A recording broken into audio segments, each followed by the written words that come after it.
the choir of St George's Chapel, Windsor, sang Wesley's "Thou Wilt Keep Him in Perfect Peace," when in June 1972 they laid to rest Britain's last surviving King Emperor. Although for the last 35 years or so of his life, he was a stranger to these shores. In December 1936, Edward VIII did the unthinkable and chose to abdicate from his throne and give up all his responsibilities for love. Now titled the Duke of Windsor, he left the castle under cover of darkness on a road that was to lead to exile. Ever since, the private details of what really occurred then and afterwards have been guarded here in Windsor Castle. Now, with access to literally thousands of documents preserved in the Royal Archives, high up in the Round Tower, we will discover the real facts behind that fateful moment in history. Apart from a set of coins, the odd souvenir mug and a few other memorabilia, such as this bookplate in the Royal Library at Windsor, there is little to show of the reign that should have been. I've often wondered about the appalling shock my great-uncle and namesake, His Majesty King Edward VIII, inflicted upon his family when he abdicated his throne to marry Wallis Simpson 60 years ago. Even today there are those who cannot forgive him or her for that. Rarely this century has any story become surrounded by so much myth and legend, engendered such deep emotions, and made or broken so many reputations. Which is why I want to discover what really happened during the many years the Duke and Duchess of Windsor lived alone in exile.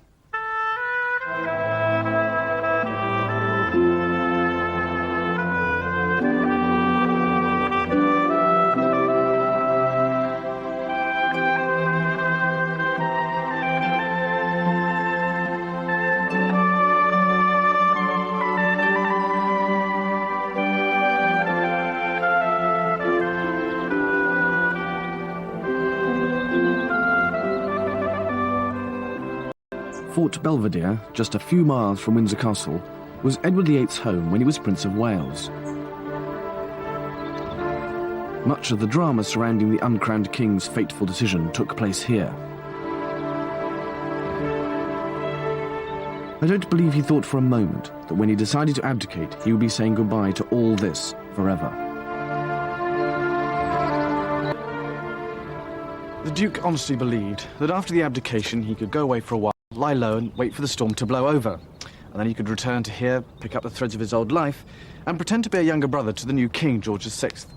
But he completely failed to understand the impact his decision to abdicate and to marry Wallis had on British and imperial opinion.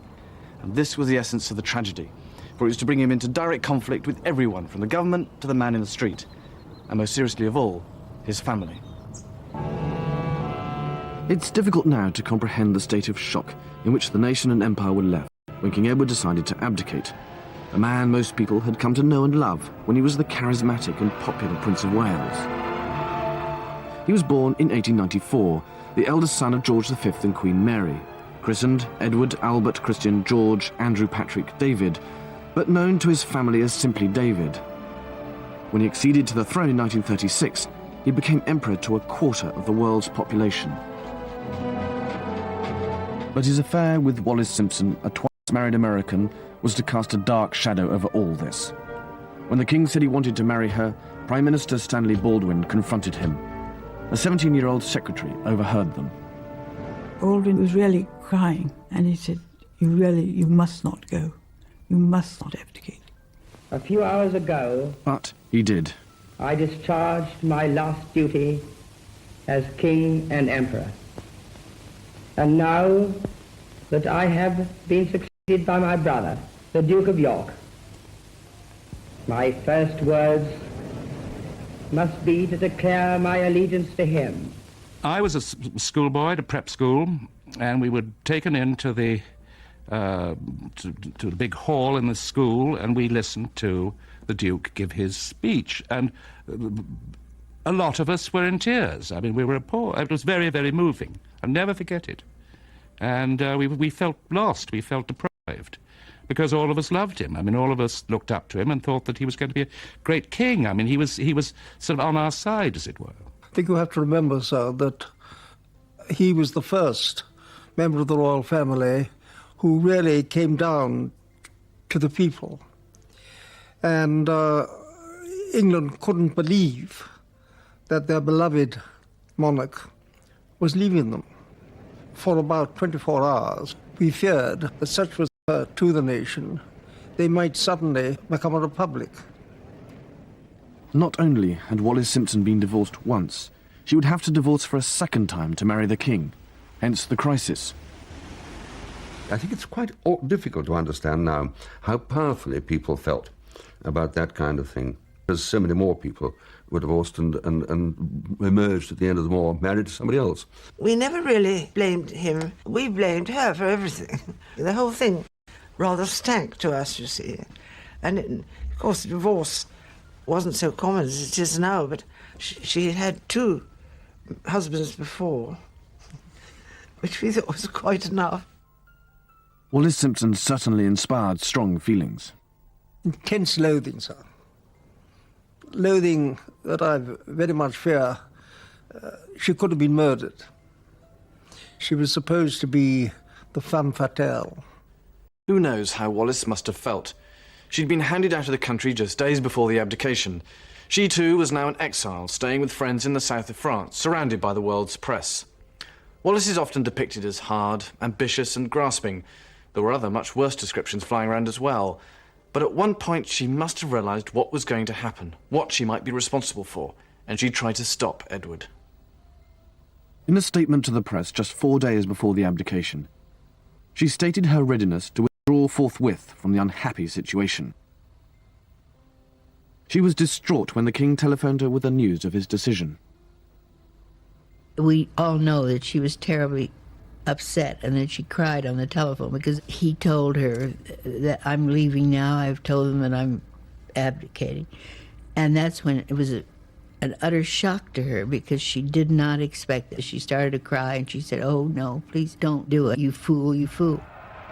Nor was the abdication to have a greater tragic consequence than for the royal family. The children had developed a close bond through mutual support because their parents had always been remote and aloof from them. The true story of what really happened is here in the Library and Royal Archives at Windsor. Private letters, memos, telegrams, financial papers. They tell a story of sorrow and anger, romance and tragedy, and much personal pain, not only to the Duke, but also to the family he was leaving behind. Although they were stunned by the abdication, they showed genuine sympathy for the Duke. The Duchess of York, soon to become the new Queen, wrote, "We are all overcome with misery, and can only pray that you will find happiness in your new life." And from his cousin, Princess Marie-Louise, "It is impossible to express what I feel for you in this hour of such momentous decision. Goodbye, David, my dear cousin, and beloved sovereign." His aunt, the Countess of Athlone, wrote, "Now that you are leaving us all, I want you to know how profoundly I grieve and how miserable I am for you. Your decision leads you at long last out of all this tragedy to that happiness which you've been seeking and never finding these many years." That the high and mighty Prince Albert, Frederick, Arthur, George... But such private sympathies were suppressed. By the grace of It God... was totally impossible for people to react in any other way than they did. They all took this strong establishment view. What he did was unforgivable, whatever that may mean, except it does mean quite a lot. A major, visible dereliction of duty. I think as simple as that. To many, it was also a betrayal of trust. The officials of the royal household in particular felt disillusioned. Their first concern was to protect the monarchy. For that, they had to restore the public's confidence and to establish the new king, George VI, in the nation's affections, and distance the old one as far as possible. The impact of that on the brothers and family was to be profound.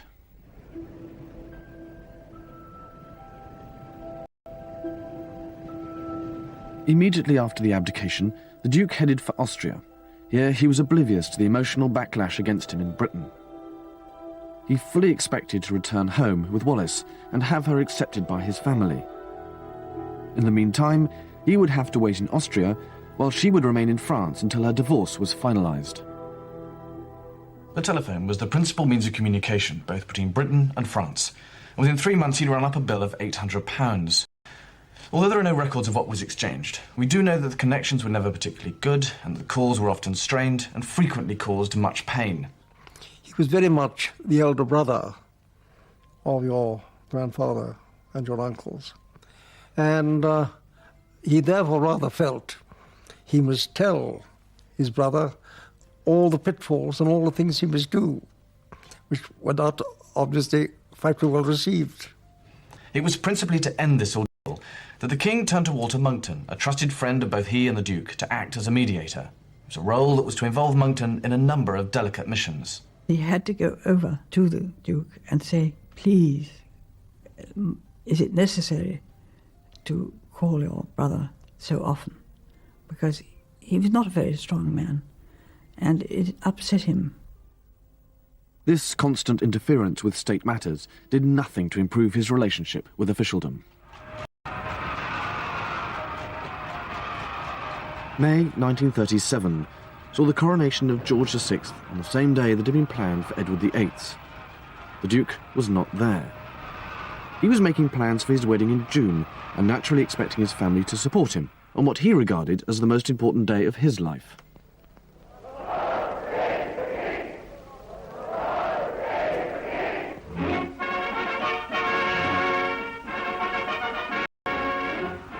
In France, head over heels in love, he was blind to the emotions that were still running high.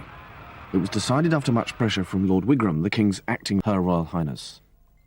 With a great deal of anxiety, I said, I very much fear, sir, that His Majesty has not been pleased to grant the title of Royal Highness to the Duchess of Windsor.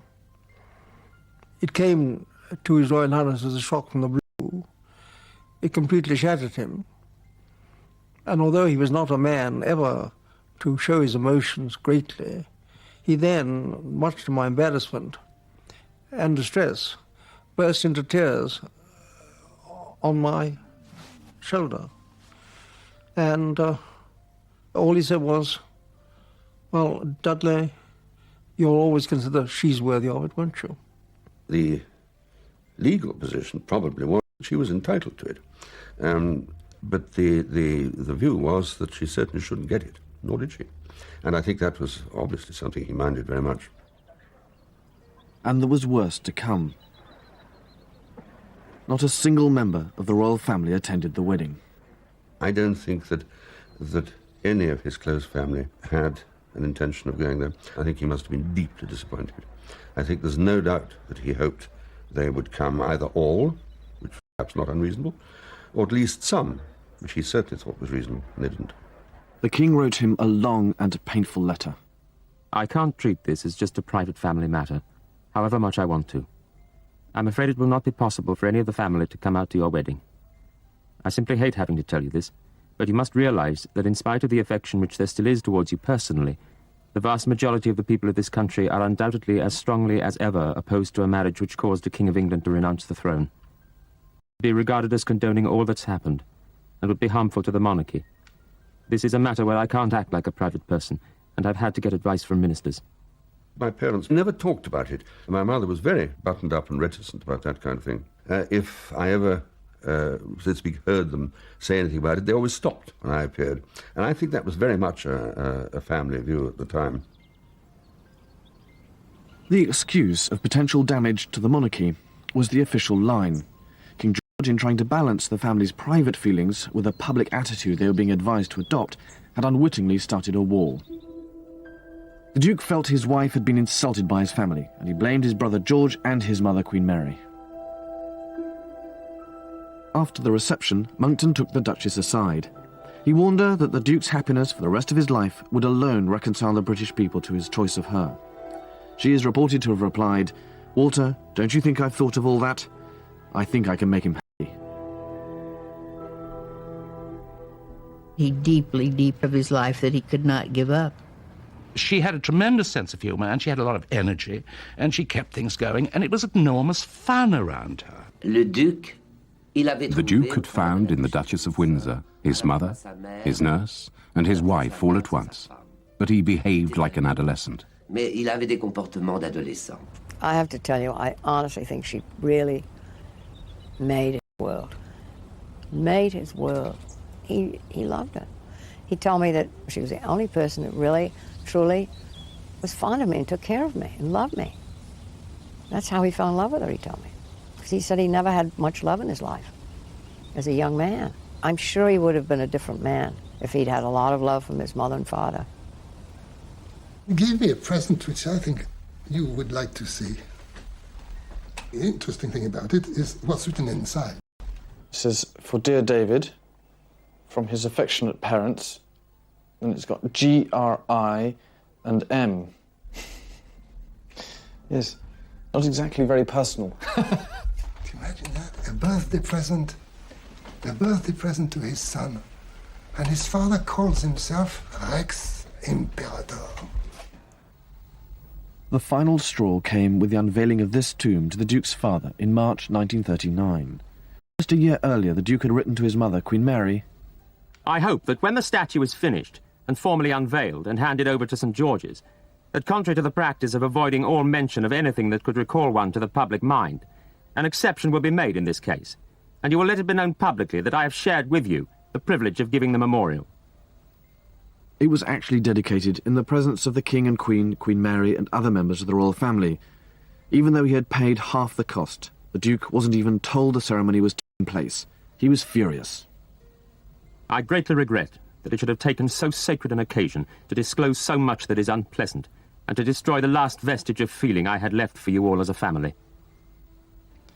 The incident was a culmination of all these events and actions, plus rapidly deteriorating communications, intransigence, perceived slights, and most significantly, long and painful months of negotiation over a financial settlement. As with many a family, it was money that caused the real trouble.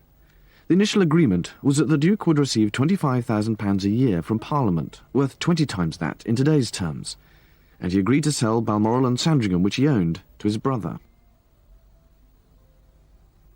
In the event, Parliament refused to pay up. Then it was discovered that the Duke actually had £1 million in the bank, worth 20 million today. And finally, they couldn't agree a fair value for the royal estates. The result was a wrangle out of his own resources, half of which would come from the sale of Balmoral and Sandringham. The whole sorry escapade left a nasty taste in the mouth. The new king was forced to borrow to keep the estates, because he had not inherited the traditional income of a Prince of Wales. The financial impact on the royal family's private resources was disastrous. Money that would normally have been inherited by a new king disappeared with the Duke of Windsor, and King George started with virtually empty coffers. The Duke's inability to understand his brother's position, public opinion, and the fact that you can't have two kings in one country made conflict almost inevitable. All these factors and events combined to produce one of the major elements of the tragedy, the breakdown of relations between the Duke and his family. They inevitably blamed Wallis, who became even more despised, which made it all the more difficult for the Duke to return. Yet, he continued to remain optimistic, especially about his prospects for a job. To those who knew the Duke well, the issue of a job was uppermost in his mind from the moment he left the country. Exactly as Monckton had feared, boredom and alienation were to become the Duke's worst enemies. The novelty of being married was short-lived, and soon he was craving for company, for political conversation and mental stimulus. It should have been in everyone's interest to keep him occupied, or at least well-advised, but nothing happened. Undoubtedly, there was nervousness, since during the short time he was king, he had acquired a very bad reputation. The red boxes that contained the state and confidential papers were often found unlocked and papers littered around his study, which gave rise to rumours that he, or at least Wallis, was a security risk. So when no job was offered, the Duke took the initiative himself. In October 1937, he accepted an invitation from Hitler to visit Germany. If you have been the Prince of Wales and Edward VIII, you're a little bit apt to think, even though you've abdicated, that you still have that kind of power. He did believe that if he saw Hitler face to face, that he would prevent him from making war. Next, it was not going to be possible for Duchess of Windsor ever to experience a state visit. On the other hand, this invitation we had allowed her to experience that.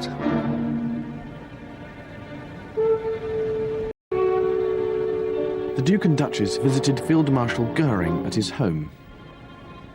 When we were touring the whole house with the Feld Marshal, we came to his study, and behind his desk was a marquetry map of Europe, with the whole of Europe in one kind of brown, and Great Britain into a lighter greeny kind of brown, the innuendo, and turned round to the Felt Marshal and said, that is impertinent. Finally, the Duke and Duchess went to meet Hitler. When we arrived, to the Duke's surprise, Hitler refused to talk to him direct in German, because, of course, the Duke was fluent in it. He took great pains to put to Hitler all the arguments, which were very many, that war couldn't pay. And we were only there, I remember, so for half an hour, and he left with great distress. He failed. It was an ideal opportunity for his enemies to declare him pro-Nazi, and the image of the Duke waving his arm in the air in what looked suspiciously like a Nazi salute was to stick with him.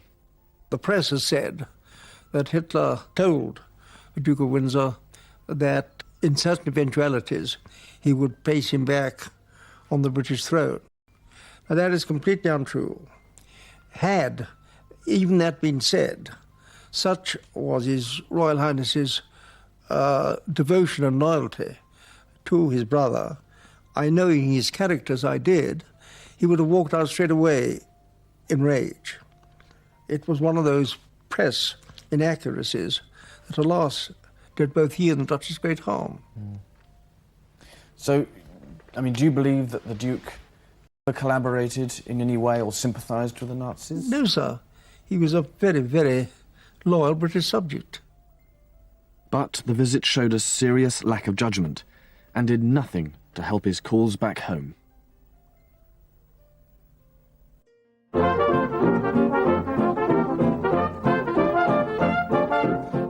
By 1938, the Duke and Duchess had gravitated towards the French Riviera, the playground of the rich and famous in the south of France, which was also the home to many other exiles.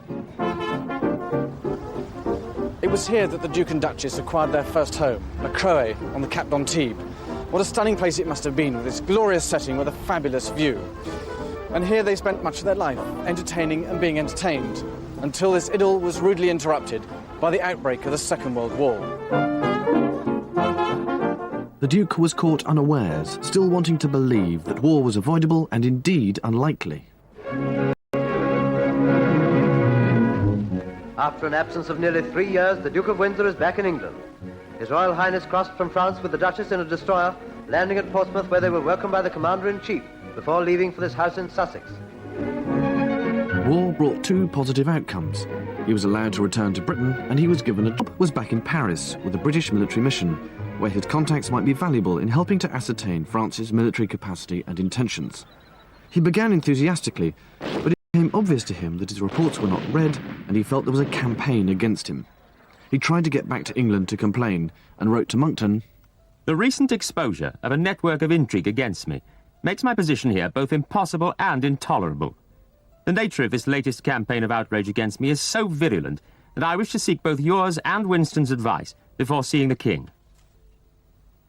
To Churchill, now in the War Cabinet, he complained bitterly of fresh evidence of my brother's continued effort to humiliate me. But Churchill took a surprisingly tough line, no doubt fed up with his constant selfish complaining. Having voluntarily resigned the finest throne in the world, and having been for so many years Prince of Wales and afterwards King Emperor, it would be natural to treat all minor questions of ceremony and procedure as entirely beneath your interest and your dignity. At a time like this, when everybody is being ordered about, and millions of men are taken from their homes to fight, it may be for long years, and many others ruined, it is especially necessary to be dependent in one spirit against extreme misfortunes. Frustrated once again, the Duke became disinterested and disheartened. News of this reached Berlin, their interest aroused by loose talk at the Windsors' dinner parties. In May 1940, Germany invaded France and advanced on Paris. The Duke immediately took the Duchess to Biarritz, and when he returned to Paris, his commanding officer told him to go south, which he did, but in the process abandoned his friend and equerry, Fruity Metcalfe. Metcalfe was less than impressed. My position here since you left has been impossible, and one I cannot stand. I have not had one word from you, sir, and so can only surmise that you intend to stay where you now are. I'm sorry, sir, to leave your service, but I feel sure that it's the only thing to do. Metcalfe later insinuated the Duke had deserted, and though not true, the story took root. It's indicative of how he managed to alienate even his closest friends. June the 10th, 1940, Mussolini declared war and Italy invaded France. The Duke and Duchess were having lunch with Maurice Chevalier when news came, and as the border with Italy is only 30 miles away, they had to get out and fast.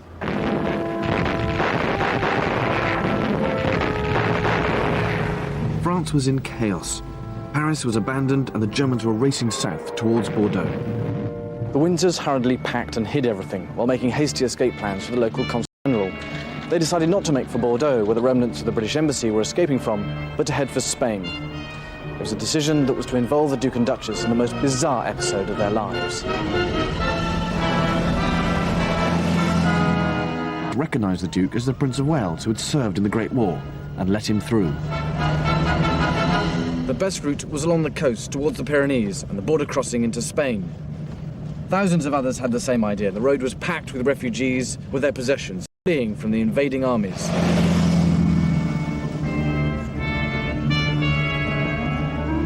Making for neutral Spain was a risk.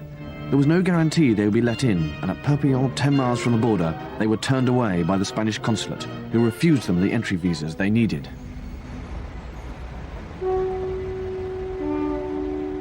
All transport was at a standstill, so there could be no going back.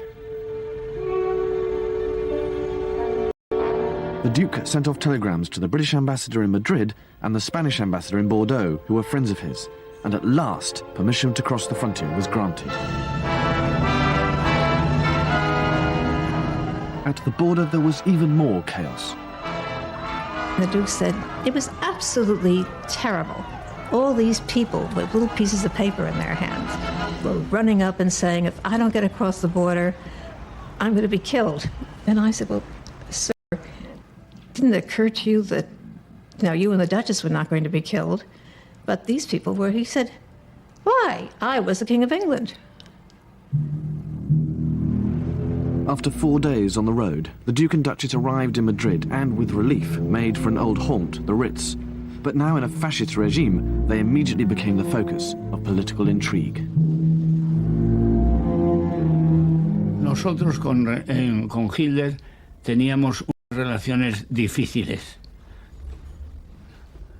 We had a difficult relationship with Hitler because he was a difficult man. But we always wanted our relationship with Germany to be a good one. For us, of course, Germany represented an important barrier against the Russians, which was the principal reason for our friendship with the Germans.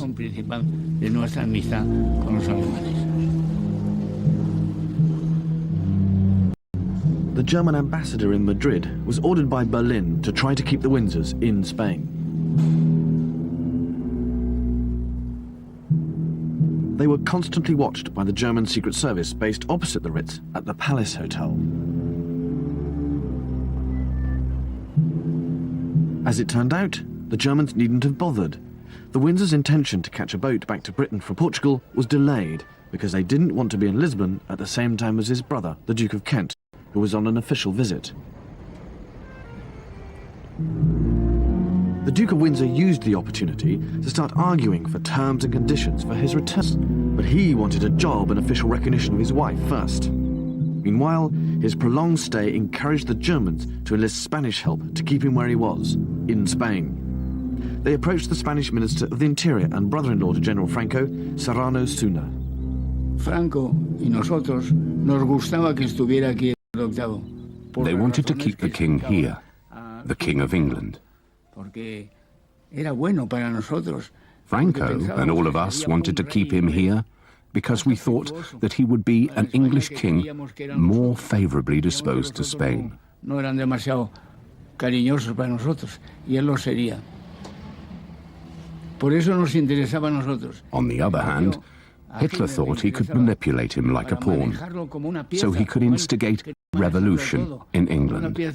Para ir a Inglaterra y armar una revolución en Inglaterra apoyando a Eduardo VIII contra el sistema inglés establecido.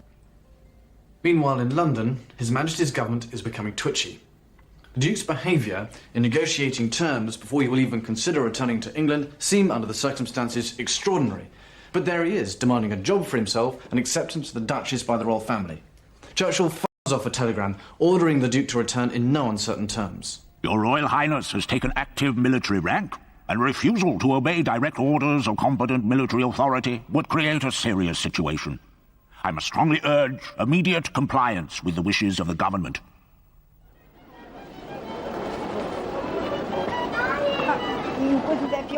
The Duke did not receive the telegram then, because he was already on his way to Lisbon. There, the British Embassy advised him to stay with Ricardo Espiritu Santo, a wealthy banker whose home was at the appropriately named Boca do Inferno, or the Jaws of Hell, for Santo turned out to be a German sympathiser. Having had no reply to his earlier telegram, Churchill seeks an audience with the King. The Duke must be removed from the continent, but how if he won't return to England? It's decided to send him to the Bahamas as governor, a post without precedence for a member of the royal family. The Duke's attempt at bargaining had totally backfired, and he was now to be sent further into exile. On one of his almost daily visits to the British Embassy in Lisbon, the Duke received Churchill's latest telegram informing him of his appointment as governor of the Bahamas. He was dismayed at the news, but nevertheless accepted. At least as a governor's wife, Wallis would now be his equal. So began a new round of negotiations, including the release from military duty of some of his former staff. Most significantly, he was stuck in Portugal until a boat passage could be arranged. VIII to lure him back to Spain. Angel, a Spanish secret agent, was sent to the Duke with a message.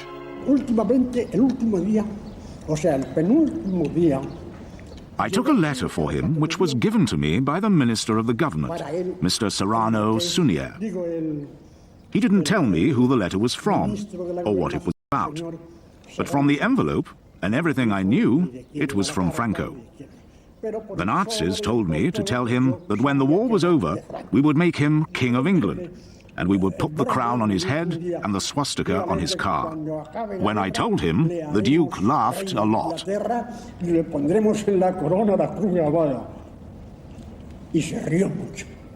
Operation VIII now effectively commences. The aim is twofold: to delay the Duke from leaving for the Bahamas and to persuade him to return to Spain. The real aim of the plot was the negotiated peace between Great Britain and the Nazis. And then behind there was a condition which could be the recovering the crown for the Duke of Windsor. The Duke is unaware of these machinations and plays perfectly into the hands of the plotters when he seeks their assistance to recover various items, including sheets and pillowcases, from his houses in France. With Europe engulfed in war, the Windsors' preoccupation was bed linen for Government House in the Bahamas. The plotters allowed their maid to travel unhindered through German lines and all the way into occupied Paris to get it. But at the Windsors' home at 24 Boulevard Suchet, she was picked up by two overcoat-clad men who held her there and stopped her from catching the return train. The plan was to force the Windsors to postpone their departure. Meanwhile, the Duke and Duchess entertained in Lisbon while they waited for their bed linen and a boat. They were now surrounded by spies, reporting any hint of disloyalty, such as a claim that the Duke said that if the Germans bombed London, the British would capitulate. The Duke still found time, though, to play some golf, even presenting a trophy at the Estoril Golf Club. Meanwhile, the Duke's negotiations with London continue. Churchill telegrams, I regret there can be no question of releasing men from the army to act as servants to your Royal Highness. Such a step would be viewed with general disapprobation in times like these, and I should ill-serve your Royal Highness by countenancing it. So from all the evidence, it appears the Duke was naive and impressionable. Much of the negotiation was absurd in content and smacks of extraordinary selfishness. Now, it's quite possible the Duchess was behind much of it, not out for revenge, but out of an absurd sense of loyalty, persuading him not to be pushed around by remarkably petty issues. Walter Monckton advised Churchill to soften his line and allow one man to be released from the army to join the Duke's staff. But seemingly trivial arguments over staff hid much greater concerns in London. The breaking of German military codes within the first year of the war gave Britain an unexpected but highly delicate intelligence advantage. On the one hand, they knew exactly what was going on in Spain and Portugal. On the other, the government couldn't act in any way that might reveal their knowledge to the Germans. The crunch came when the Duke wrote that it would be more diplomatic to sail on August the 8th instead of August the 1st. This causes real panic here, because it's clear the German plot is working. Churchill immediately sends Monckton to Lisbon on what he later describes as another very odd job. Monckton's task was to counter whatever the plotters were saying. In fact, they were trying to convince the Duke that the British Secret Service was out to assassinate him. The Germans sent a letter offering him safe passage to Spain. It was delivered by Angel. Yo ya vi que era la carta de Franco, pero The Duke, he took it and looked at it. He read it first, quickly, and then more slowly, and said, "It's too late. It's too late." bien detenidamente la cogió, la miró y dijo demasiado tarde. Demasiado tarde. In a last desperate bid, the plotters tried new tactics.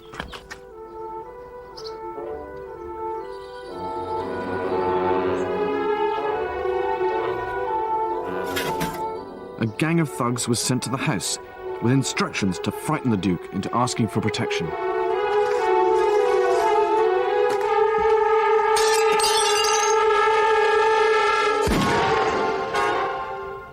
He did persuade the Duke in the end, but it was very hard. He had to almost walk up the steps to the ship to get him on. He thought of every excuse, and couldn't he come back and do some work in England? Couldn't he? To just be something to help the war effort. And my father had to say no. At 6:40 on the evening of August 1st, the SS Excalibur sailed from Lisbon, with the Duke and Duchess of Windsor safely on board and en route to the Bahamas at last. There is no doubt that in London the picture created by all the intercepted messages between Germany, Spain and Portugal must have been deeply worrying. On their evidence alone, it would be easy to brand the Duke a traitor, if you disregard the fact that they were written to cooperate with the Spanish and the Germans. Of necessity, when it was strictly necessary, not of his own free will. He thought, like many English, that the war was lost. And for the sake of England, he maybe was looking for a negotiated peace with the Germans.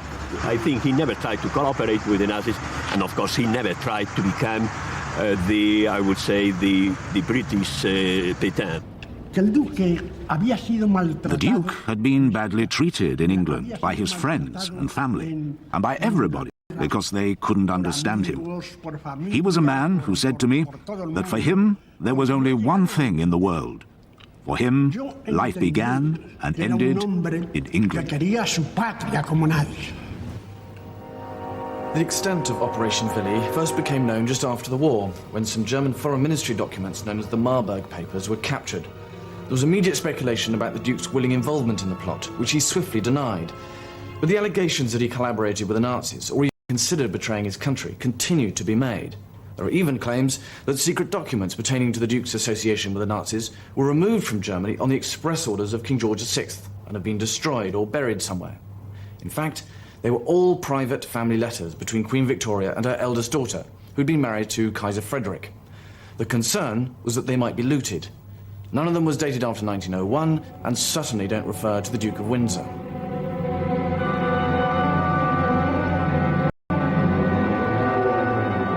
The Duke may have been awkward, selfish and intransigent to deal with. He may also have been loose-tongued and in favour of appeasement.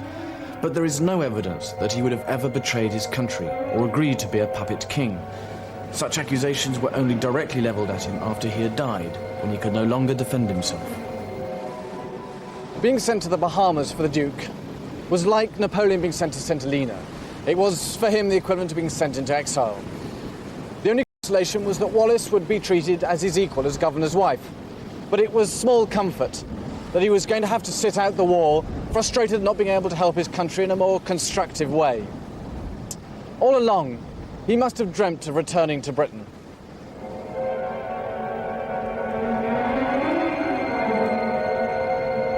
life when you've been king of a large country. I mean, how could you own practically half the world and then suddenly told you're going to look after a tiny, tiny place at the Bahamas? I mean, he thought it was terrible, but my father was pleased because he was worried that the Duke might easily be shot or caught or anything might have happened.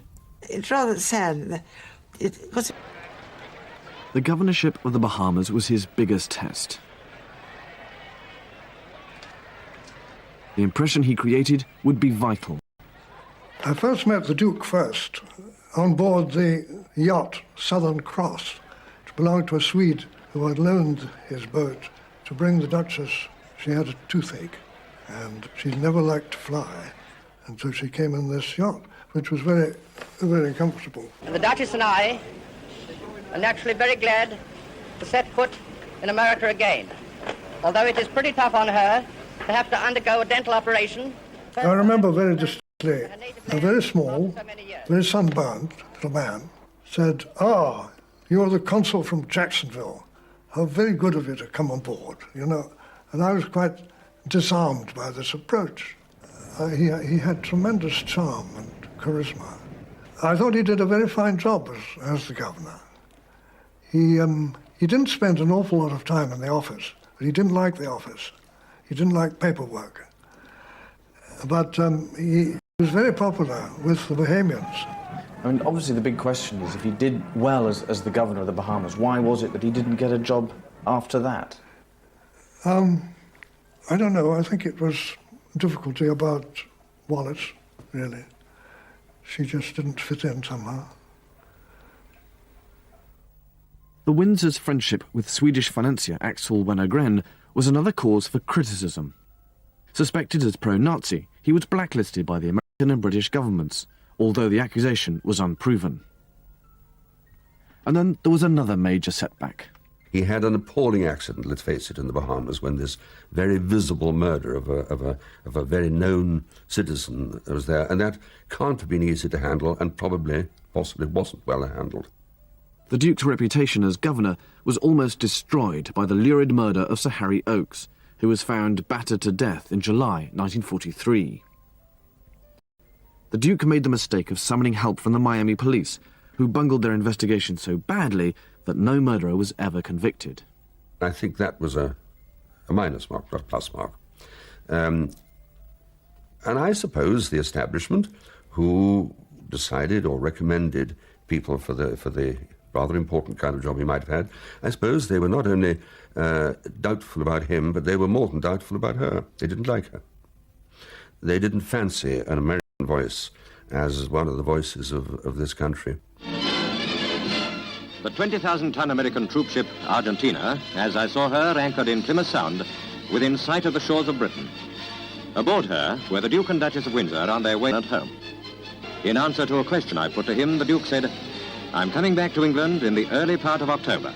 At the first opportunity, once the war had ended, the Duke resigned his post and made his way via America back to Europe. His dream was probably to return here to his beloved Port Belvedere, his former home and the place where many of the crisis meetings prior to the abdication took place. But this dream, along with his hopes of a job and acceptance of his wife by his family, were to be dashed. The Duke has made it plain that the present move to Paris has nothing permanent about it. He is set on bringing his wife to his homeland and to a home of their own. The Duke's expectations remained wildly over-optimistic.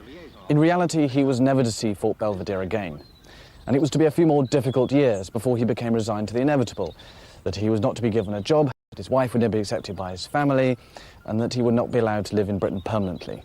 In the end, he accepted that he was an exile. As it turned out, once they became reconciled to this fact, the Duke and Duchess set about creating a lifestyle and image that was to make them one of the most alluring icons of the 20th century.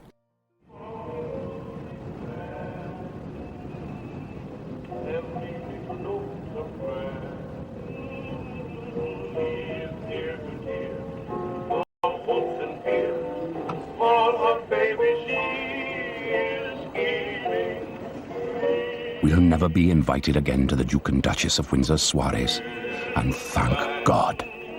Rarely have I been so stupendously bored. There were 22 people for dinner, and only 2 names did I know or remember, and that was from history. The Count and Countess of Bismarck. It is extraordinary how small the Duke and Duchess are. 2 tiny figures like Toto and Nanette that you keep on the mantelpiece. Chipped around the edges. Marred royalty. Charming and feckless. At one point I said to the Duchess, "You are, without any question, the most vulgar woman I have ever met."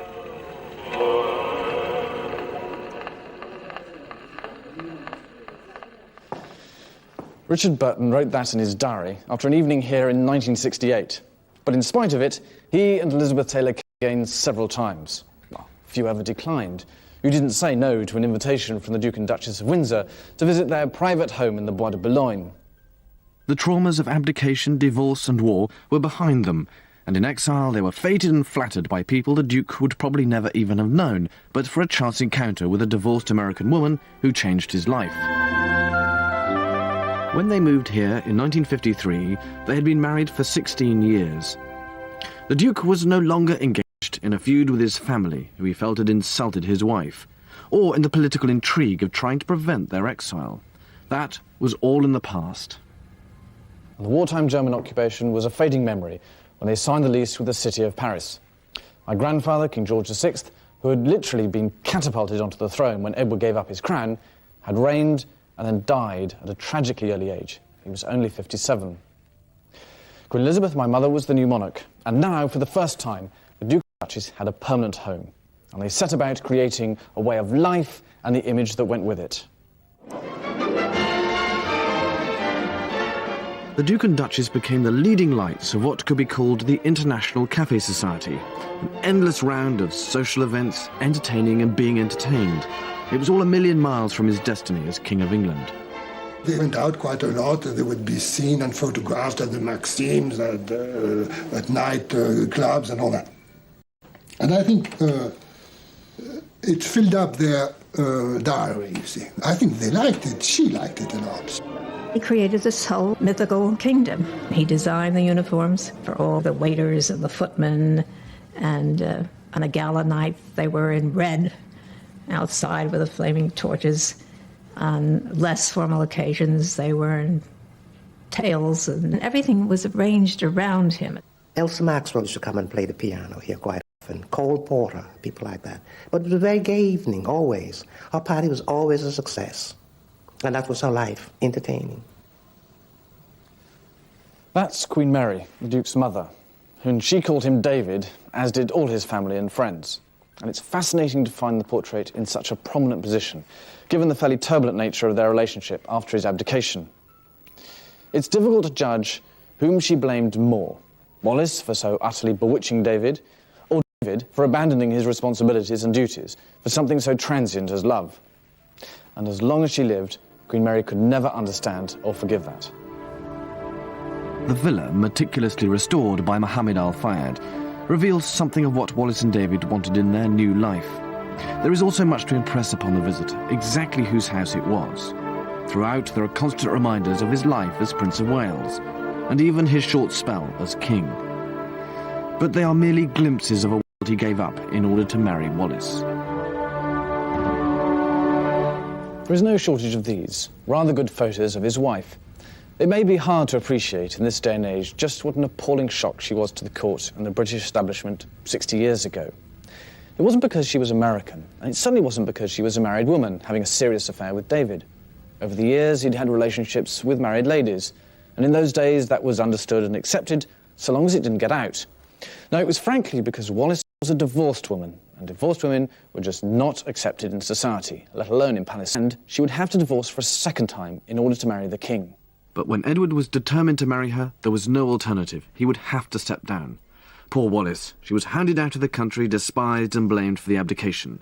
The effect on the country was massive shock and a sense of betrayal for which they never forgave him. His frustration at not being allowed to return to Britain and his inability to understand that his wife could not be accepted by his family led to a bitter feud, most especially with his brother. But by the time they came to live here in Paris, all that was in the past, though the emotional scars carried by everybody involved were still very tender. There obviously was opposition to him being given a job, which probably would have been out of the country, almost certainly, either as a roving ambassador or as a governor or whatever it might have been like that. Any of those things might have worked. And I suppose they do rather go together. Because, of course, here, in this country, he would have, I imagine, have been very much in the position of a private citizen, even if a highly connected one, with a very visible past. The Duke would often say to me, "Joanne, you have no idea of what I gave up." I really didn't. Until one time there was a big celebration of something, and I suddenly realized he gave up all of that, plus the money, the jewels. You know, it's like I made my decision, and I love her, and I've settled for this kind of a life. And it was a relaxed life in the villa in the Bois de Boulogne. They were by now in their late 50s, a surprisingly active couple who entertained vigorously, so the mornings were generally quiet. The Duke would wake late and have breakfast in bed, read the newspapers, and his valet Sydney would tell him the weather and temperature. For Wallis, the morning ritual tended to start slightly earlier. She loved her bath and bathroom, and she spent a great deal of time in here. She would never emerge from her suite before 11 o'clock, by which time she would look immaculate. The Duke, on the other hand, hated baths, and had his covered up by a heavy piece of mahogany.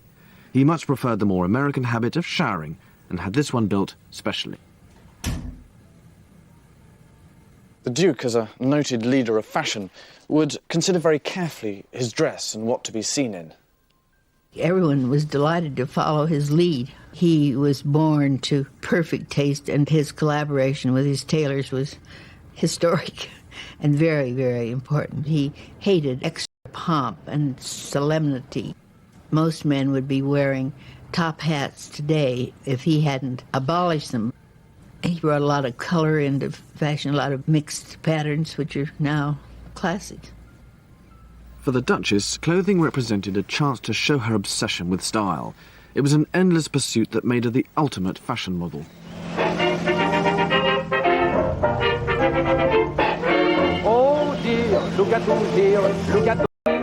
She became a kind of icon because she set a fashion, and her taste was very, very remarkable. One of the most interesting things about her is she's one of the few plain women to become a fashion icon. As far as I'm concerned, I've been very influenced by her because she knew so well, you know, and teach to a young designer what really is essential for a woman to be elegant. Nothing over-elaborate. The cut has to be perfect but simple. The Duchess, especially in the earlier period of when she was very well known, had a breathless quality about her way of dressing. People was waiting to see what she was going to wear. Her entrance was really part of the evening. Quand je la coiffais, quand même, elle faisait, je peux dire, les liftings, oui. When I did her hair while she was having, can I say, a facelift, she was obsessed with seeing how she appeared, even if she had just had a facelift. She immediately thought about having something done again, some small touches like that on the right, on the left. She was obsessed by what she wanted to represent. That was her great obsession. C'était sa grande obsession. I used to say to her sometime, why don't you take up some charitable work here in Paris like you used to do in the Bahamas? She said, Sydney, I was locked up on that island for 5 years, and there were no in German, as you know, nowhere to go. Now I left, I come to Paris where I was first started, and I am going to enjoy myself. And that's just what she did. She entertained the hairdressers, the beauty parlors, and the couturier. The search for style was pursued with an almost manic zeal. No fashion show was truly complete without the attendance of the Duchess. With all the important decisions safely behind them, the Duchess might spend the morning dealing with the staff and perhaps working on the menu for a forthcoming party, while the Duke got down to his paperwork, usually in here. He opened the mail, did the checks, checked the accounts. And he wrote letters, social and business ones. But he no longer wrote with anger and frustration as he had done in the first years of his exile. And so the day would pass. After a light lunch, perhaps a nap. Maybe a chat to a friend on the telephone, or a romp with the pug dogs in the garden. And then tea. The Duke drank a lot of tea, and she often scolded him for letting it go cold in the cup. And slowly, the evening would approach. And I used to look at her coming down those stairs. She looked like a 16-year-old girl. And I used to bow to her. I said, how beautiful you look. She would say, thank you. She'd come in, she'd say, everything is perfect. She'd walk on the terrace and see all the candles and the trees were floodlit. She said, Denny, make it a beautiful night tonight. In everything they did, there was an extraordinary attention to detail, a clever mixture of British tradition with American... Always very agreeable light, no bad face. You started courting to the Duke of Windsor and the Duchess. You had a drink, a quarter of an hour, 20 minutes, not more, with Sydney, with a beautiful red coat they brought him from Bahamas, and tiny, tiny appetizer, and champagne, and what you want for drink. But not more than a quarter of an hour, 20 minutes. And then on to the dinner, because the Duchess said, the dinner can't wait for the guests have got to wait for the dinner. If you want good food. Believe it or not, they wore evening dress for dinner every night, whether there were guests coming or not. The Duke, who was always first to be ready, would be waiting for Wallis to offer his arm and escort her to the dining room. Often, she was late, but he always remained just here, waiting. Sometimes it looked as if she might never come, and after a while, a servant would bring a chair, and he would sit, smoke a cigarette, and weep. When they tired of Paris, they travelled in style. Their faces were in all the papers, the very embodiment of the international jet set. Biarritz, Antibes, Palm Beach, the Côte d'Azur, glamorous royals in movie-star settings. In fact, anywhere but Britain. After a while, there was nothing really much for them to do, except that they couldn't go to England. I didn't want to go to England. And it was probably a better idea that they didn't go to England. And where else to come? But I'd met a lot of sort of cafe society people who came over to Paris and who dined with them, and then they would return, and everybody gave dinner parties for them, and then the circle grew larger and larger, and that's why they started coming over in June.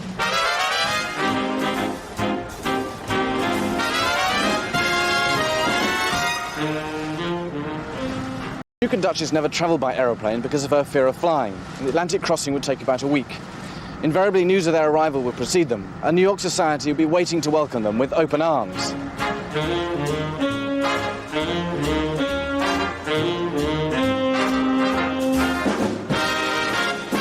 Even in those days, New York was a city of skyscrapers. It was a hustling, noisy place. So just what exactly was the attraction for the Duke and Duchess? Why did they make this annual pilgrimage? Did they feel they had something in common with all those emigrants who'd flocked to the New World? And if so, why didn't they stay? Or was it something else? Before they arrived, everybody knew that they were coming. And they brought a great deal of energy with them. For instance, in the shops, everybody wanted to decorate. Both the Duke and the Duchess were very sensitive to what was beautiful, well arranged, well presented. And everyone wanted to be ready in case they would have to visit the Duke and Duchess.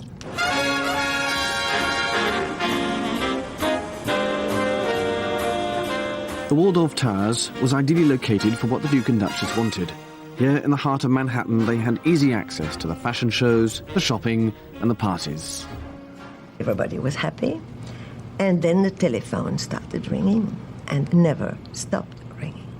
As well known, when the Duke and Duchess of Windsor were in town, I mean, people would literally kick, scream, and fight to get invited to an event that they were at, or to be able to sit at a party they were at, or to be in the same boat crossing the Atlantic that they were at.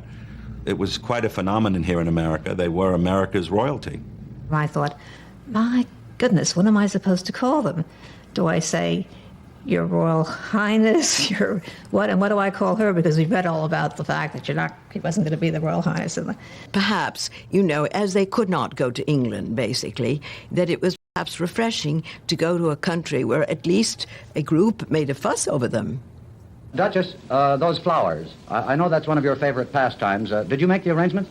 Well, I did, and they're geraniums, which are very, very simple flowers, which I love. I like them cut, and I like them in pots also. We always have them in the mill, lots around in pots, and these I cut. Found some place where I could get them and cut them, because it's typically me as an arrangement. Mountains of flowers, literally mountains of flowers, of the beautiful flowers were waiting there. I suspect they didn't have all that much money, and Mrs. Hilson paid for something, who lived at the Waldorf. I can't remember whether she paid for the flowers. Somebody else paid for the limousine. Somebody else paid for, I don't know, the clothes or the... I mean, there was a group of 3 or 4 people who definitely paid for who subsidized them. That enough? No, once more. Try for another 1,000. $64 question. That's... We have no prizes on this, but we'll send you 1,000 jacks for that last one. There, is that enough? Thank you very much. I hope you'll teach me that game someday, darling. I love to. They set up home here for 2 months every year in what is now called the Royal Suite. On the top floor, it's quieter and more spacious than in the hotel. It was made more homely because friends lent them Renoirs or Monets for the walls and ensured there were plenty of fresh flowers. Today, you'd be expected to pay around $3,500 a night to stay, but you do get some pretty magnificent views. We kept rotating pictures around, and I recall a Renoir, a Pissarro. I mean, they were very good paintings, maybe not the top of the line for the whole collection, but, you know... On an extra fortnight, as they sometimes did, 1 or 2 of these people, one in particular, used to get quite angry, and because it meant that the limo or the flowers had to be paid for another 2 weeks. But I'm afraid that's the way it was, and the Windsors gave good value. I mean, they could trot them out as their status friends and introduce them to their less status friends, and so it seemed to me that they got their money's worth. Nobody minded here that they had no job. They were accepted for what they were and allowed to do what they wanted. They had a number of good friends here, and there were no restrictions on them. All of which is why I think America was an escape for them, an escape from the feeling of exile which dogged them in Europe. However, there was a penalty to pay. They would have to mix with people that they may not naturally have chosen to be with. They constantly had to be the leaders of style and fashion, and it was an incessant round of socialising. There was a couple, Bob and Ethel Scull, who had a fleet of cabs. And I'll never forget a dinner given by some nice, rich friends of the Windsors who used to look after them a bit. And we were all there on time, and the Windsors were announced, and we all got up except for Mrs. Scull, who sank back into an armchair. And when the Duke and Duchess came round to be introduced, she held out her hand to be kissed by the Duke, who, being extraordinarily well-mannered, took it and kissed it. But the Duchess hissed so that we could all hear the cheek of that bitch. Both the Duke and Duchess preferred small dinners. Their great pleasure was 6 for dinner. The Duchess wanted to keep the dinner very informal and relaxed. To start, they would have a cold soup or consommé, and then it would be this wonderful sea bass with cucumbers in a very light cream sauce, or a roasted chicken with herbs. Then to end, we would have the rum and resin ice cream, which was the Duke of Windsor favorite. His Royal Highness was not really always so keen about going out. The Duchess liked to go out, to see people whom she knew, whom they knew. Also, she always thought about entertaining the Duke. And she was afraid that if he would stay home too much, too often, he would possibly get a little melancholy. And once he was on his way, he was happy, but to get him on his way was not always what he had wished. The Duke had this habit of talking German, and I don't know whether it was after... It used to be towards the end of dinner, and he would suddenly turn on some nice lady occasionally and start talking in German, which didn't go down too well, and he would start saying, but this is meine Muttersprache, he'd say, my mother tongue. He came to life at these. He liked sort of cafe society life. I mean, New York being the capital of cafe society, I mean, that she flourished. I mean, she came into her own in New York, whereas she didn't so much in Paris, I feel. And she had a ball, I don't think he did. The Duke was devoted to the Duchess, but not to all her friends, especially when stories appeared in the gossip columns about her liaison with a notorious socialite, Jimmy Donahue. He's somebody who degraded people, and I think that he liked the idea of having an affair with the Duchess. It was a feather in his cap. I don't think it was a very passionate affair, but I think that somehow he got her absolutely trapped. She was fascinated by him. And also what she liked in New York was going out on the town. He liked to go out on the town. So, I mean, they would spend... What she needed was a companion to go to nightclubs and to sit around in old Morocco, wherever it was. And he was perfect for that. And he was very funny.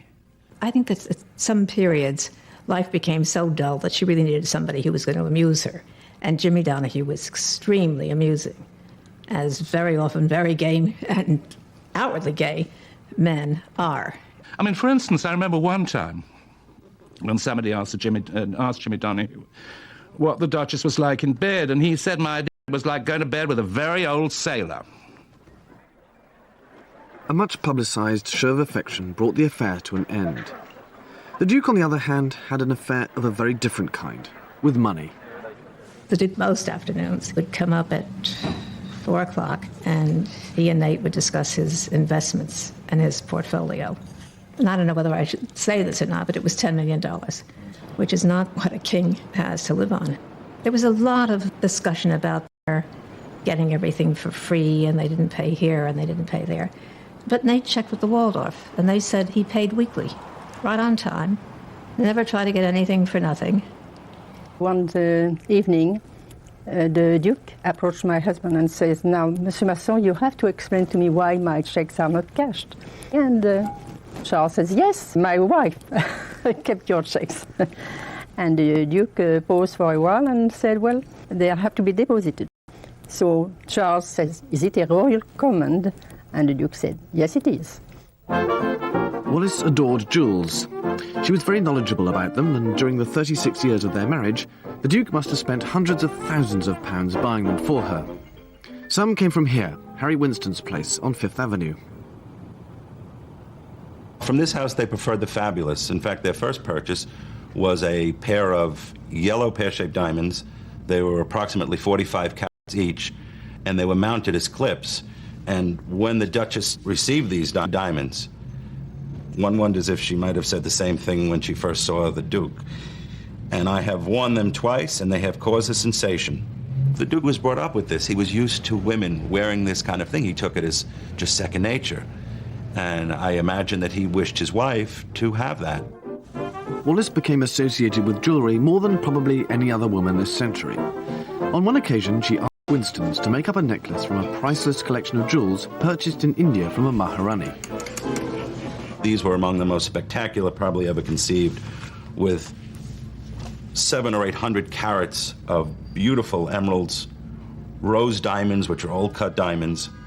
And Mr. Winston took these and created necklaces out of them, which the Duchess of Windsor fell in love with. Well, the first time she wore them at a ball in Paris, one of the Maharanis said, "What's the big deal? I used to wear those on my ankles." And it was right after this party, in fact, I would imagine before she got in the car, the Duchess of Windsor took these off her neck and never put them back on again, refused to wear them. New York seemed to suit the Duchess's interests far more than the Duke. However, for him, the real attraction of America was the opportunity to get business tips on his investments and the sport. But for that, he had to leave the city.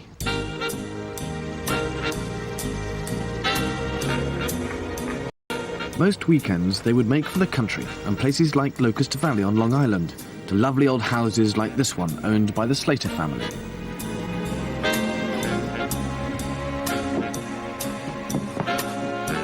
There are still lots of reminders of their stays here in what was the Duke's guest bedroom, and there's a feeling of informality and peace in his house.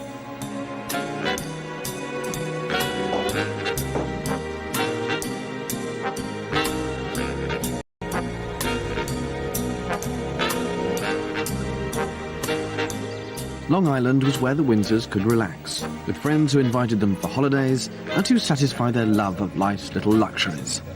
Hostess Martha Slater plied them with gifts and made sure they never ran out of caviar. That's something up. Rather dishevelled Duke. It's rather unusual. Oh, that's that splendid garden. Absolutely stunning. And there's a great pair of boots. And that's shooting here, is it? What would you... Yes, down Tallahassee, Florida. Yeah, in Florida. And that's Easy Guest. Right.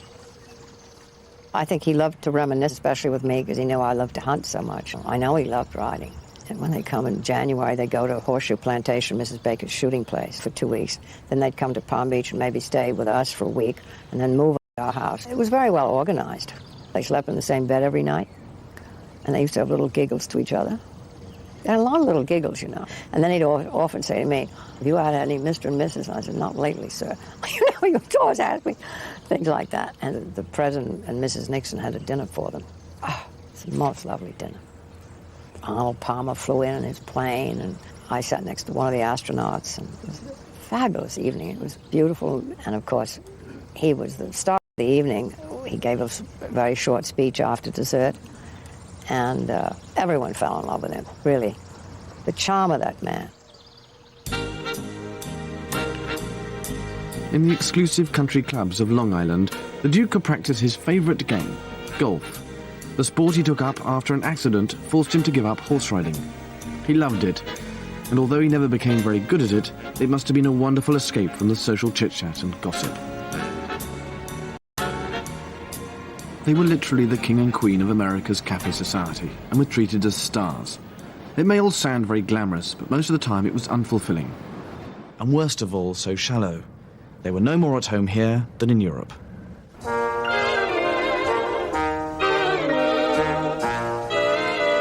The Windsors ended up living in France, principally because they were offered tax-free status. That was a major concern of the Duke's, influencing not just where he lived, but also where he might take a job.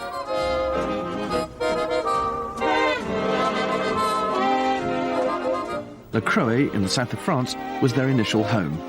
Once one of the most desirable properties on the Cap d'Antibes, it is now just a burned-out shell. Without their scrapbooks and the Windsors' own photo albums, it is difficult to imagine what a fashionable and stylish place it must have been, and how much fun it was.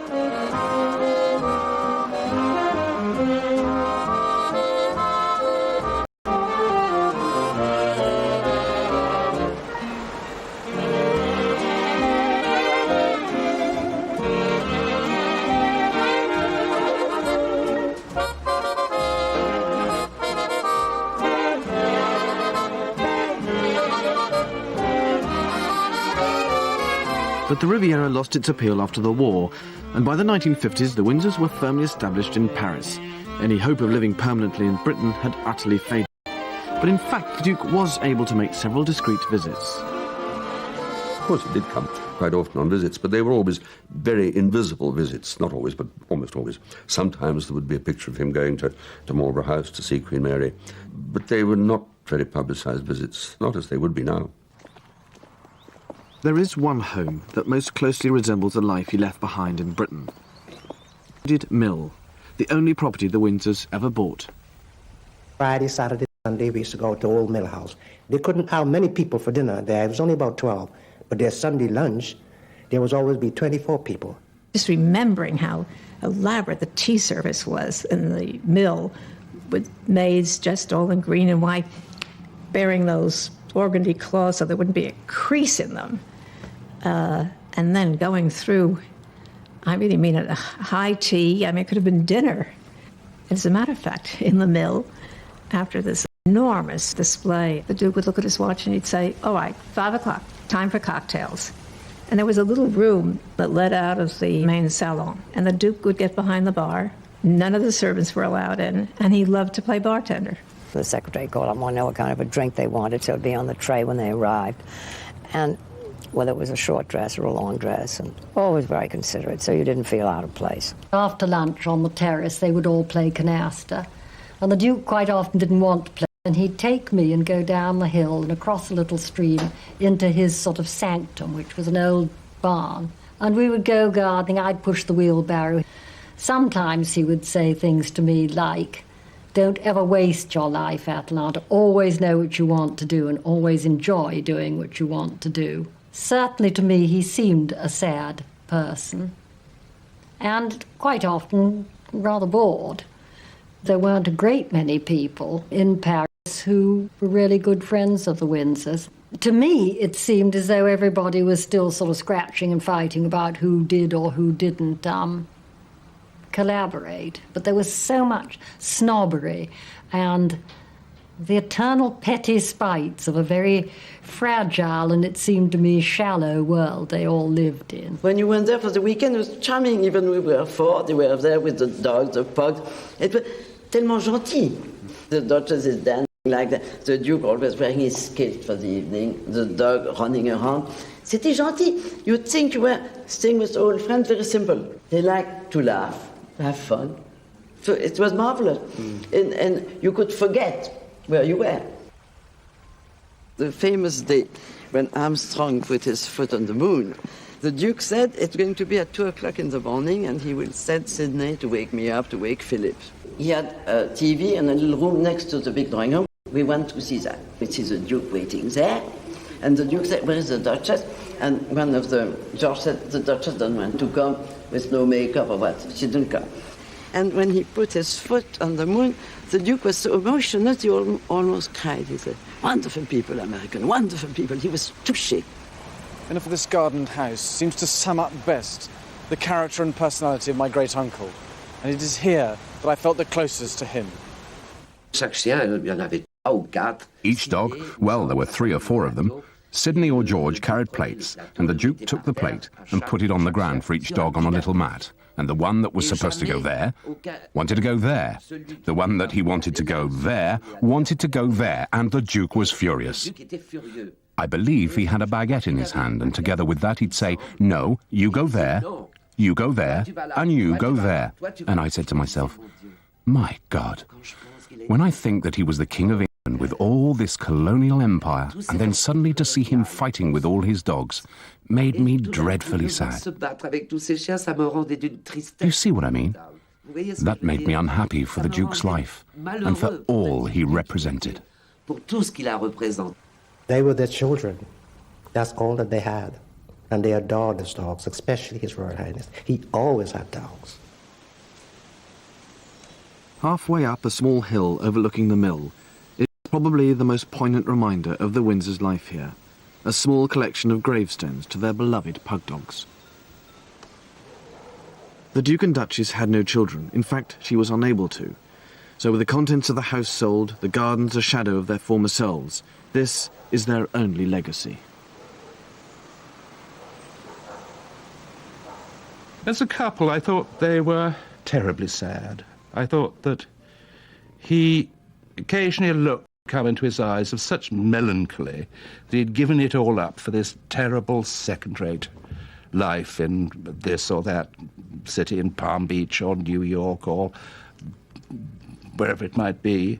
And I think he realized that he'd made a mistake. He'd committed himself to her, and to that extent he was a marvelous husband to her. But I would think that this was largely good manners, and there was something tragic about the relationship. She seemed to be perfectly happy about everything, but even she must have had moments of remorse. I think she really meant it when she said she didn't want him to give up the throne, because I think she realized what was going to happen, but I don't think he did. But he certainly came to that realization. I asked him if he regretted what he did. That's all I said to him. And he said, no, not at all. That's all. No. Do you two ever have occasion to discuss what might have been?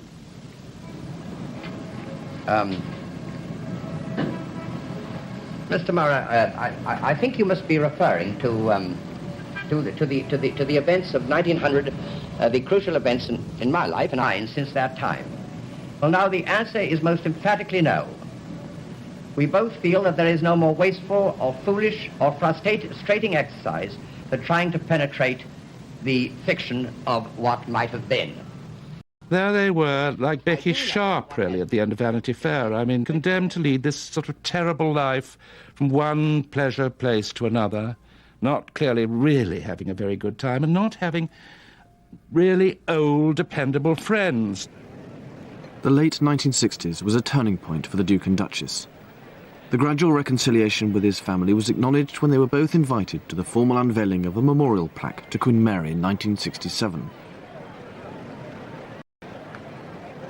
By now they were in their 70s, and it was also the beginning of the end. A series of illnesses and operations afflicted the Duke, and the last and most serious being the detection of cancer. It was pretty easy to detect a tumor on his tonsil, on his left tonsil. It was a cancerous lesion, which very quickly got out of control. It was beyond any surgical attempt. Nothing could be done. He knew that he had cancer of the throat, but he never complained. He was really very, very sick.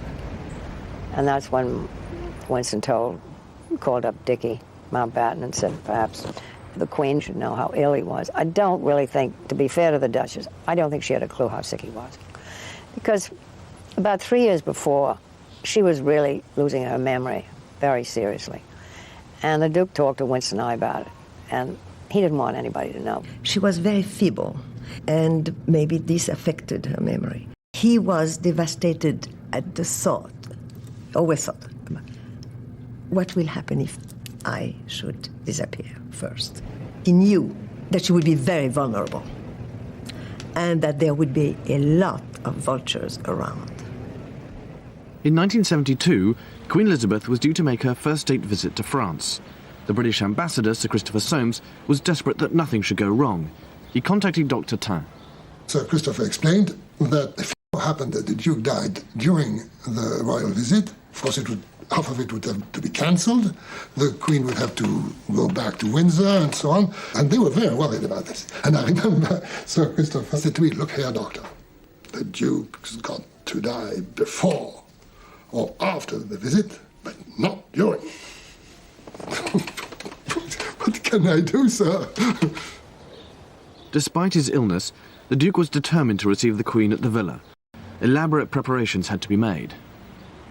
Our first idea was to invite Her Majesty to come to see her uncle in his bed, but the Duke said, no, this is not convenient. So we set the IV drip, and the tube was coming out of his shirt at the back there. Where I am here, you see, and the flask containing the serum was hidden behind that curtain here. And it worked well. You couldn't see a thing when you walked. But then the unexpected thing happened. He wanted to stand up. When the Queen came in, that was not foreseen at all. I thought that was really something. He could hardly stand up, but he wanted to greet the sovereign. After the visit of Her Majesty, the Duke's deterioration was rapid. That morning he sat down and he took up his pen, but he couldn't write. You probably are weak. I said, you haven't eaten for so long. Why don't you let me go get you some Finnan haddock and buttered eggs? That's your favorite breakfast. Sidney said, that is far behind me now. I tell you what I like to have. I like to have some fresh peaches and cream. And I fed him, and I put him back into his bed. The little dog was on the bed with him. And when I came in at about 6 o'clock, he was still sleeping. And I said to Royal Highness, His Royal Highness is resting very late this evening. She said, Sidney, don't worry. Leave him, he's tired. Let him rest. And about 8 o'clock, I came back. The little dog jumped off the bed, and he ran into the boudoir, and he jumped on a Royal Highness' lap and never came back. And I said, this is very strange. I didn't say anything else. I stepped out of the bedroom, and that very night, His Royal Highness died.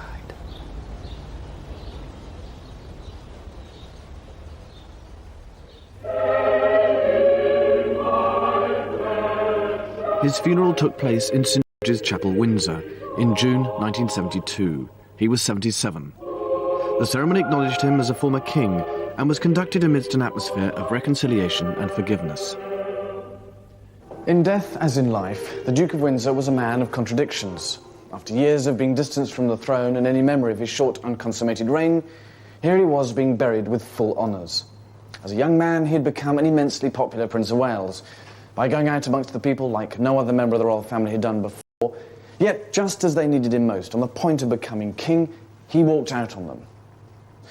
He was the pinnacle of society, yet he openly defied the social mores of the day.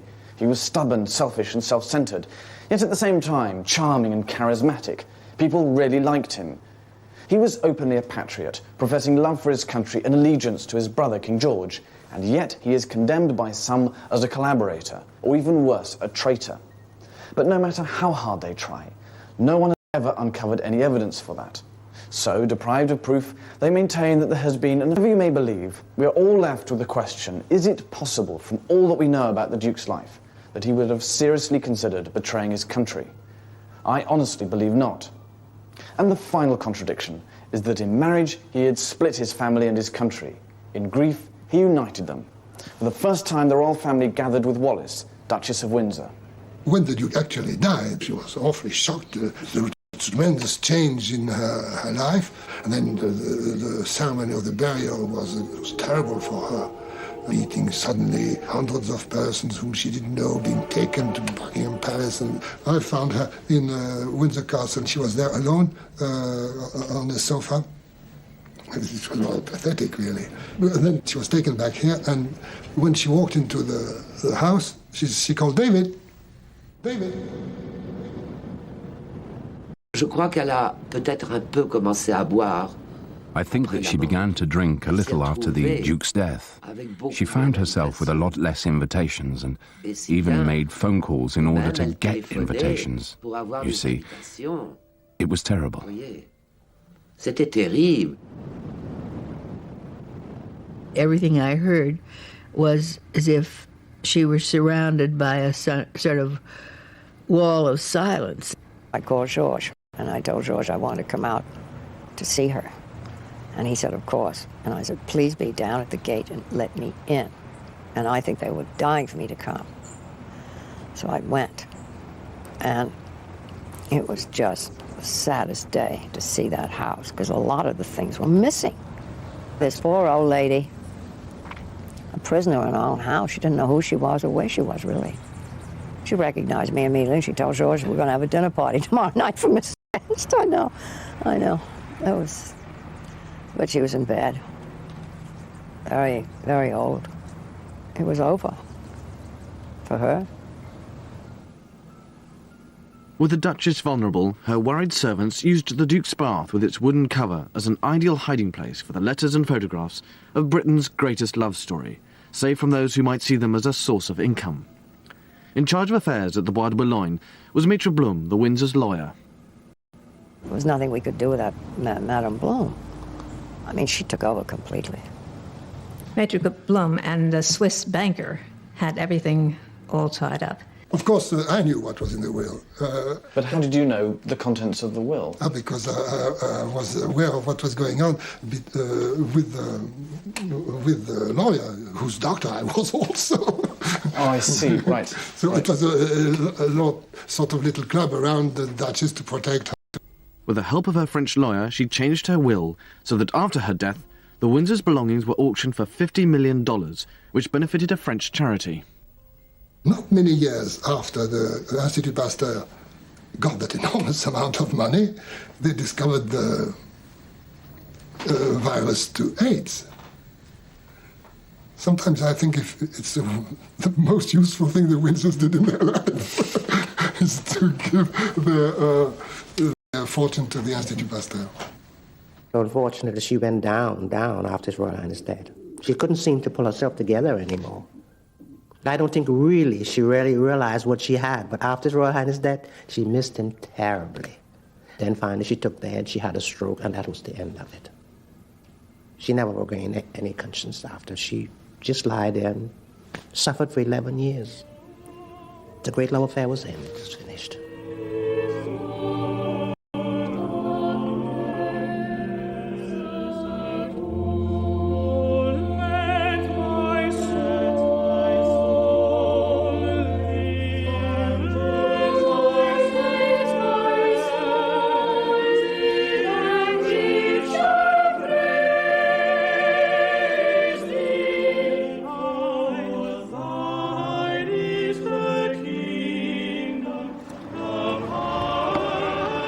The story comes full circle. It was from Windsor that the Duke started on his road to exile, and it was to here he returned 35 years later to be buried. But it was only after the Duchess died in 1986 that his expectations were at last fulfilled. For down there, in the shadow of Queen Victoria's and Prince Albert's mausoleum, the Duke and Duchess of Windsor lie side by side in a quiet corner of England, equals at last in the country he loved, their exile over.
exile.